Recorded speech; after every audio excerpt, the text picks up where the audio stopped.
இப்போலாம் கண்டென்ட் அவங்களே ரெடி பண்ணிகிட்டே வந்துடுறது. முதல்ல கவிதா மேடத்தை பற்றி சொல்லணும். உங்கள் மேடம் சொல்லி தான் சொல்லியிருக்காங்க. முதல்ல வந்திருக்கக்கூடிய பத்திரிகை நண்பர்கள், ஊடக நண்பர்கள், இந்த படத்தினுடைய குழுவினர் எல்லோருக்கும் என்னுடைய மனமார்ந்த முதல்ல வணக்கங்கள். இப்போது நிறைய நம்ம சினிமா சம்மந்தப்பட்ட நிகழ்வுகளெல்லாம் பார்த்தீங்கன்னா மற்ற தொகுப்பாளர்களெலாம் கூப்பிட்டா நிறைய அமௌண்ட்டு கேட்குறாங்க அப்படின்ட்டு இப்போ இவங்க வந்து இதற்காக நேரம் ஒதுக்கி தனியாக ஒரு ஆஃபீஸ் போட்டு இல்லை ஃப்ரீயாக இல்லை, அதுக்கும் கவர் போயிட்டு தான் இருக்கு. அது கவருக்கேற்ற கவர் போயிட்டு தான் இருக்கு. நாளைக்கு நான் ஆபீஸ்க்கு போகணும், ஏன்னா நாளைக்கு அங்க கவர், எந்த கவரையுமே கவர் பண்றதுதான்.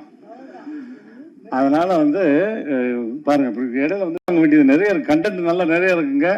ஒரு 5 நிமிஷம் தான், அதனால வந்து கேமரா நல்லா ஜூம் பண்ணிக்கோங்க.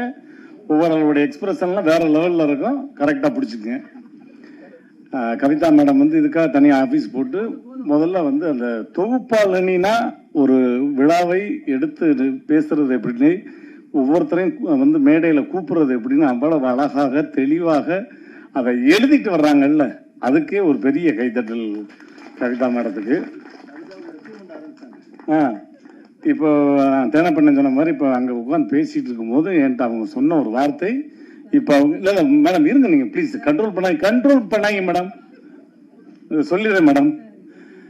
எவ்வளோ நாள் வந்து நான் மேடையிலே இருக்குது, என்னை கூடிய சீக்கிரம் வெள்ளித்திரையில பார்க்கணும், நான் கதாநாயகியாக நடிக்க தயார், ரோபோ நீங்கள் ஹீரோவாக நடிக்க தயாரா என்று என்னிடம் கேட்டார்கள்.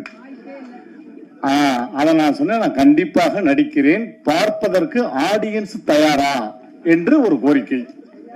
அதை கேட்டவுடனே தேனப்பண்ணன் சொன்னாரு, நான் அந்த படத்தில் வில்லனாக நடிக்க தயார். இந்த கூட்டத்தில் இருக்கும் ஒருவர் தயாரிப்பாளராகவும் தயார் என்று சொல்லிவிட்டார். கூடிய விரைவில் இங்கே நிற்கக்கூடிய கவிதா அவர்கள் சிலுவென மேக்கப்புகளை போட்டுக்கொண்டு நடுவிலே உட்கார்ந்திருந்து உங்களிடம் காட்சி தருவார்கள் என்று இந்த மேடையில் கூறுகிறேன். இந்த செய்திதான் தலைப்பு செய்தியா வரணும். படத்துடைய தலைப்பே வந்து கவிதா. ஏன்னா இப்ப அவங்க வந்து சாலிகிராமத்துல ஏன் கவிதா ஸ்ட்ரீட்னு வைக்கல, கவிதா ஏர்போர்ட்னு வைக்கலாமே, அந்த ரேஞ்சில் தான் இருக்காங்க. அதனால தமிழக அரசுக்கு ஒரு கோரிக்கை, அவங்க இதெல்லாம் கேட்டிருக்காங்க, அதெல்லாம் நீங்க பார்த்து நீங்க இல்லைன்னு பரிசீலனை பண்ணுங்க.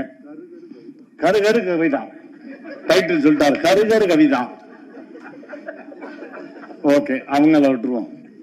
அடுத்து நம்ம விஷயத்துக்கு வரேன். முதல்ல ஜெய் பேபி இயக்குனருக்கு என்னுடைய மனமார்ந்த வாழ்த்துக்கள்.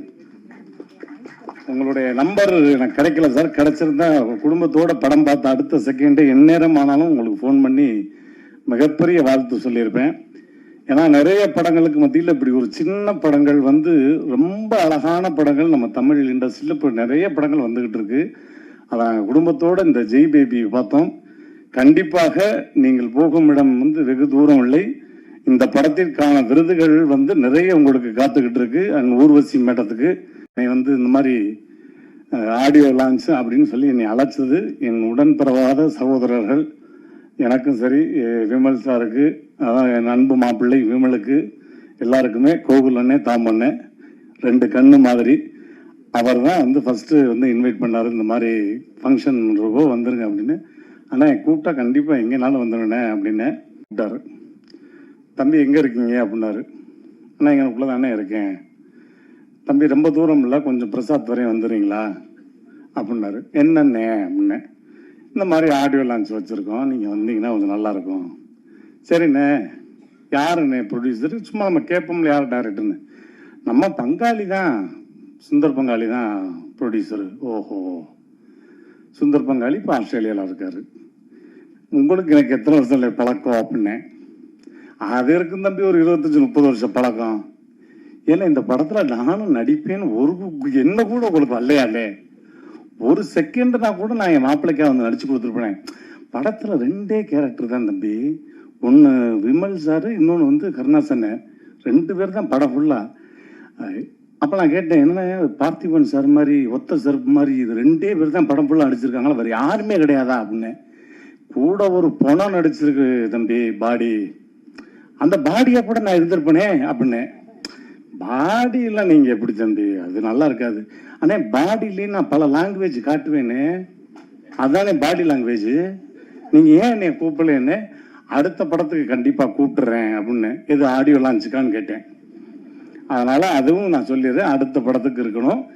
அப்புறம் எல்லாரும் கூப்பிட்டாங்க. அதே மாதிரி எங்கள் அண்ணன் கருணாசன்னை வந்து, அது ஒரு மண் சார்ந்த குழந்தை.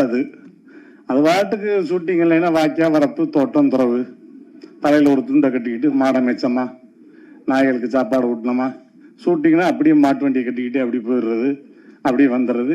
எப்பவுமே எங்கள் அண்ணன் மேலே வந்து தமிழக மக்களுக்கு மிகப்பெரிய கிரேஸ் இருக்கு. அண்ணனுக்கு புரிஞ்சிருக்குன்னு நினைக்கிறேன். இதெல்லாம் ஒரு பார்த்திபன் சாருடைய ஸ்டைல் தான். அப்பப்போ நீங்கள் கை தட்டுவீங்கன்றக்காக டக்கு டக்குன்னு யோசிக்கிறதா. எனக்கு தானே கேமரா பிடிச்சிட்டு உட்காராதீங்க சொல்லிட்டேன். சில பஞ்சஸ் வரும்போது படக்குன்னு நீங்கள் புரிஞ்சு கை தட்டினா தான் எனக்கு சந்தோஷமா இருக்கும். அப்புறம் முக்கியமாக தயாரிப்பாளர்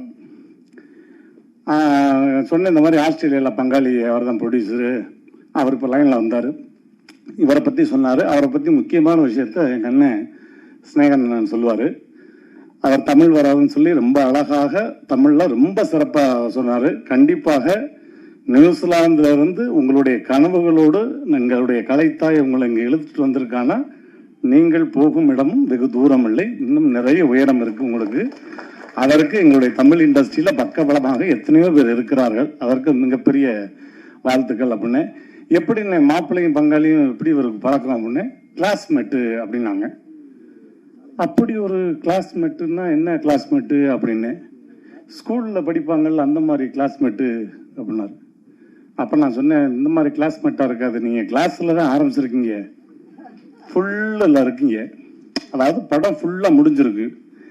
இதற்கான போதை ஒரு கலைஞனுக்கு முக்கியமான போதையே கைத்தட்டல் தான். அந்த கைத்தட்டலும் என்னும் போதை கூடிய விரைவில் இந்த படத்துக்கு வரும். அப்போ நீங்கள் என்ஜாய் பண்ணுவீங்கன்னு அப்படின்னு ரொம்ப சந்தோஷப்பட்டாப்புல. கடைசியாக இப்போ மாப்பிள்ளைக்கு வர்றேன். மாப்பிள்ளை சும்மா பேசினாலே காது கேட்காது. இது உடம்பு வேற சரியில்லையா?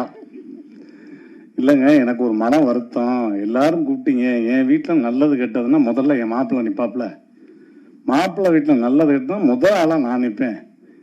இப்படி ஒரு ஆடியோ லான்ச்சுக்கு வந்து மாப்பிள்ளை இன்ன வரைக்கும் இந்த செகண்ட் வரையும் கூப்பிடாம இருக்காருங்க அப்படின்னு அவர் சொன்ன ஒரு பதில், உன் வீட்டு ஃபங்க்ஷனுக்கு உன்னைய இன்வைட் பண்ணணுமா அப்படின்னாரு.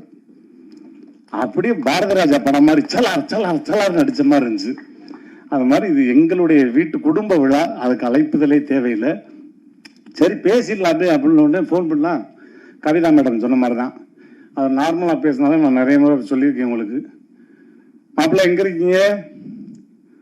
என்ன அந்த அங்கே சுற்றிட்டு போயிட்டு இருக்கோம். இல்லை இப்போ தான் காலையில் இருந்துச்சு, அப்படியே ஷூட்டிங் போயிட்டு வந்து அப்படியே நேரம் புரிஞ்சிச்சு மாப்பிள்ள வச்சிருங்கன்றேன். இப்போ இவருக்கு உடம்பு வேற சரியில்லைன்னா சும்மாவே என் வாயை தூக்கி அவர் காதில் வைக்கணும்.